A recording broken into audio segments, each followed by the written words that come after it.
Why do good intentions so often fall short in a world seemingly dominated by less scrupulous actors? Niccolò Machiavelli, the 16th century Florentine political thinker, offered a brutal truth.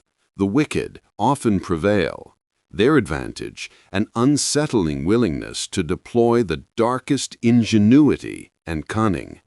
Unfettered by rigid principles, they freely lie, twist facts, threaten, or resort to violence. Yet they also master seductive charm, honeyed words, and distraction to achieve their ends. They conquer not through virtue, but through ruthless adaptability. This starkly contrasts with the good person's ideal, not just noble goals, but unwavering commitment to ethical means. A more serious world, we believe, demands genuine discourse, not fleeting clickbait. The utopian vision suggests a world reshaped by gentle persuasion, urging agents of injustice to yield willingly, free from coercion. To foster kindness, we are taught to extend empathy even to our adversaries, not ruthlessness. A noble ideal indeed, yet Niccolò Machiavelli, observing the tempestuous annals of Florence and other Italian states, confronted a stark, unsettling truth. This benevolent approach often failed. He witnessed nice leaders, statesmen, and merchants consistently falter. This harsh reality compelled him to pen The Prince, his renowned, incisive guide. It was a manual for rulers of good intent, revealing how to avoid utter collapse. His chilling conclusion, cultivate kindness where possible, but never be enslaved by it. Instead, understand how to wield, when absolutely necessary, the very stratagems perfected by history's most cynical, unscrupulous, and ruthless figures. Machiavelli acutely identified the source of our often self-defeating obsession with niceness. He traced it to the West's foundational narrative, the Christian story of Jesus of Nazareth. This figure, portrayed as the epitome of kindness, treating everyone well, eventually became the King of Kings. Yet Machiavelli sharply countered this sentimental vision of goodness prevailing through meekness. From a purely practical standpoint, he argued, Jesus' earthly life was a catastrophic failure. This gentle soul faced humiliation, disregard, mockery, and judgment. Without divine aid, he was, in his lifetime, one of history's greatest losers. The key to true effectiveness, Machiavelli asserted, lies in shedding every remnant of this narrative.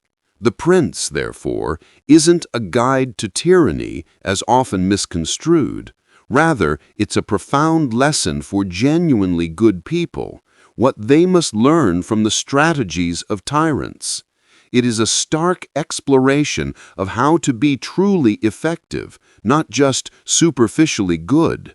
A book forever haunted by countless examples of the pure heart's historical impotence.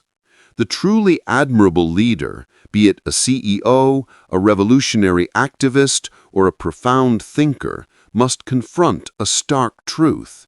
To effectively shape reality, they must master the full spectrum of human influence, even the tactics of the most cunning and ethically ambiguous operators. This means learning to intimidate when necessary, to cajole, to subtly beguile, and to strategically outmaneuver. The earnest politician, the idealistic entrepreneur, each must internalize the playbook of their less scrupulous counterparts. As Jung might hint, understanding our shadow is crucial for wholeness and impact. For ultimately, we are judged not by the purity of our aspirations, but by the tangible outcomes we achieve. Machiavelli's enduring warning echoes, pursuing wisdom and virtue without pragmatic force is a path to irrelevance, Our most profound lessons often come from those we temperamentally despise. They reveal the potency required to bring about the future we yearn for, using weapons of similar grade steel. To be effective, we must prioritize tangible action over mere noble intent. It's not enough to merely dream. True measure lies in what we manifest.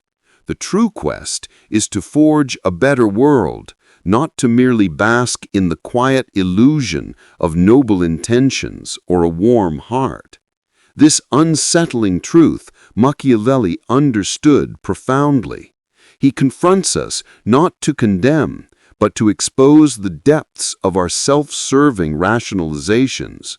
We often whispered to ourselves that our failures stem from an excess of purity, goodness, or kindness. But Machiavelli, with bracing candor, reveals our stasis isn't virtue, but a profound short-sightedness, a refusal to learn from those who truly grasp power and consequence, our adversaries.